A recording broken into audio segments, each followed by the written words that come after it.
आज हम डिस्कस करेंगे बॉइलिंग पॉइंट ऑफ एल्कोहल्स और इसको कंपेयर भी करेंगे हम ईथर के साथ, सिंपल हाइड्रोकार्बन्स के साथ और एल्डिहाइड्स के साथ।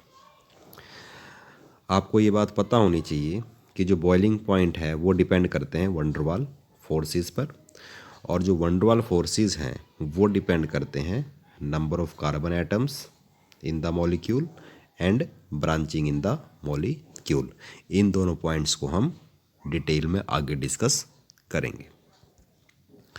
यहाँ पर मेरे पास दो एग्जाम्पल दिए हुए हैं। एक एग्जाम्पल बिल्कुल आपका स्ट्रेट है, ठीक है, स्ट्रेट मॉलिक्यूल है, लीनियर चेन है, और दूसरा जो मॉलिक्यूल है इसमें आप देख सकते हैं ब्रांचिंग है। तो मैंने लीनियर मॉलिक्यूल को यहाँ पर इस तरीके से रिप्रेजेंट कर रखा है। मॉलिक्यूल जितना ज़्यादा लीनियर होगा उनका एरिया ऑफ कांटेक्ट क्या होगा उतना ही ज़्यादा होगा। जो ऊपर वाला लीनियर मॉलिक्यूल है उसमें एरिया ऑफ कांटेक्ट ज़्यादा है, और जो वंडर वाल फोर्सेस हैं वो एरिया ऑफ कांटेक्ट पर ही डिपेंड करते हैं।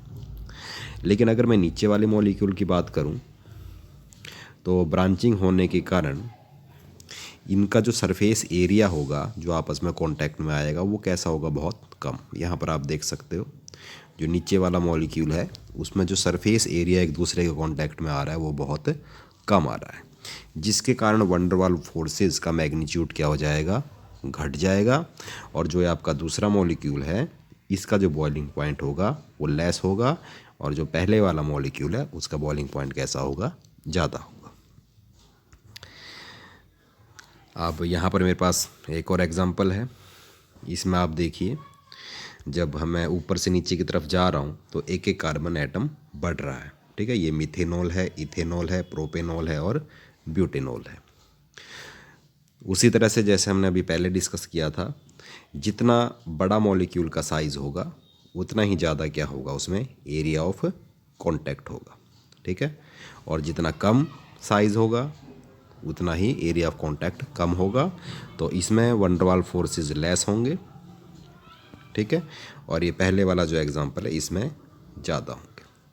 तो आप यहाँ पर देख सकते हो जो ब्यूटेनॉल है उसका साइज़ सबसे बड़ा है, जिसके कारण उसमें वंडर वाल फोर्सेस सबसे ज़्यादा हैं। तो क्या होगा, इसका बॉइलिंग पॉइंट सबसे ज़्यादा होगा।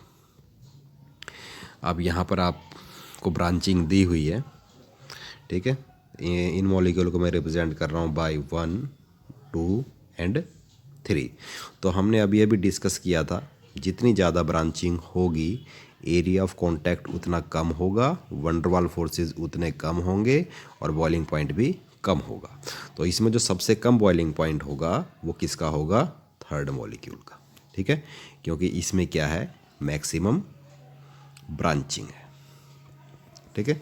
उसके बाद आपका सेकंड वाला मॉलिक्यूल आएगा, इसका बॉइलिंग पॉइंट ज़्यादा होगा, और सबसे लास्ट में आएगा आपका फर्स्ट वाला, इसका बॉइलिंग पॉइंट मैक्सिमम है, देख सकते हो आप 390 केल्विन, क्योंकि ये लीनियर मॉलिक्यूल है और इसमें एरिया ऑफ कांटेक्ट क्या होगा, बहुत ज़्यादा होगा।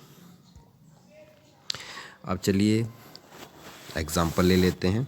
हमारे पास एक एग्जाम्पल है, आपको दिया हुआ है पेंटेनॉल, ब्यूटेनवनॉल, ब्यूटेन-2-ऑल, इथेनॉल, प्रोपेनॉल और मिथेनॉल, ठीक है।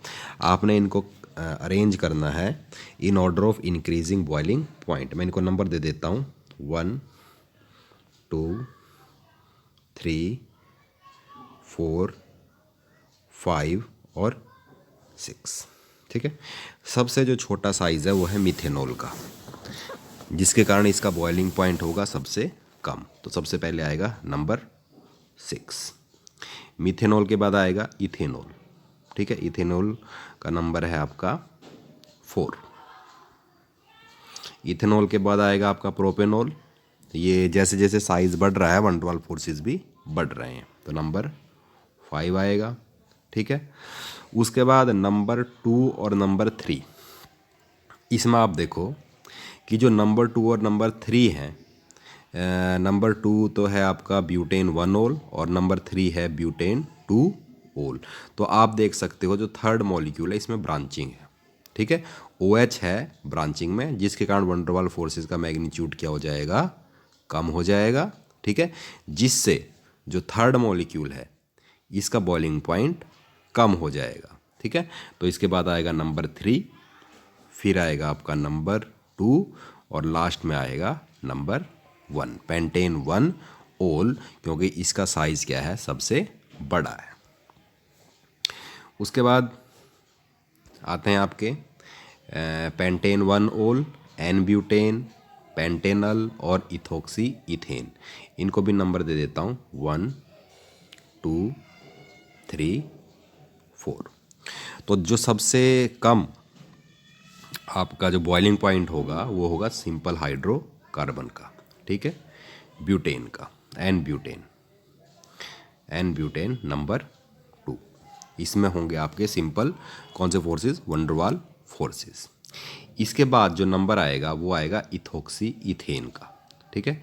इथोक्सी इथेन का क्यू नंबर आएगा, ये आपका एक पोलर मॉलिक्यूल है, ठीक है, it is a polar molecule, ठीक है। तो इसमें कौन से इंट्रैक्शन होंगे, डाइपोल डाइपोल इंट्रैक्शन। जो आपका हाइड्रोकार्बन था नंबर 2, उसमें डाइपोल डाइपोल इंट्रैक्शन नहीं होते, ठीक है। और जो डाइपोल डाइपोल इंट्रैक्शन होते हैं वो वंडरवाल फोर्सेस से थोड़े स्ट्रांग होते हैं। तो अगर मैं ये ईथर की बात करूं तो इसमें डाइपोलर डाइपोल इंट्रैक्शन भी है और कौन से फोर्सेस हैं, वंडरवाल फोर्सेस भी हैं। तो 4 का बॉइलिंग पॉइंट 2 से ज़्यादा होगा। उसके बाद आएगा तुम्हारा पेंटेनल नंबर 3, ठीक है। इसमें भी वही रीज़न होगा, जो आपका पेंटेनल है, पेंटेनल में भी कौन से इंट्रैक्शन है, डाइपोल डाइपोल इंट्रैक्शन, क्योंकि जो कार्बोनिल ग्रुप है, ठीक है, इट इज़ पोलर ग्रुप। और जो यहाँ पर डाइपोलर डाइपोलर इंट्रैक्शन है एल्डिहाइड के केस में, वो ज़्यादा है किससे, ईथर से। तो जो थर्ड है मॉलिक्यूल आपका एल्डिहाइड वाला, उसका बॉइलिंग पॉइंट ईथर से ज़्यादा होगा, और सबसे ज़्यादा होगा किसमें, पेंटेन 1 ओल में, क्योंकि पेंटेन 1 ओल में क्या है, स्ट्रॉन्ग हाइड्रोजन बॉन्डिंग प्रेजेंट है।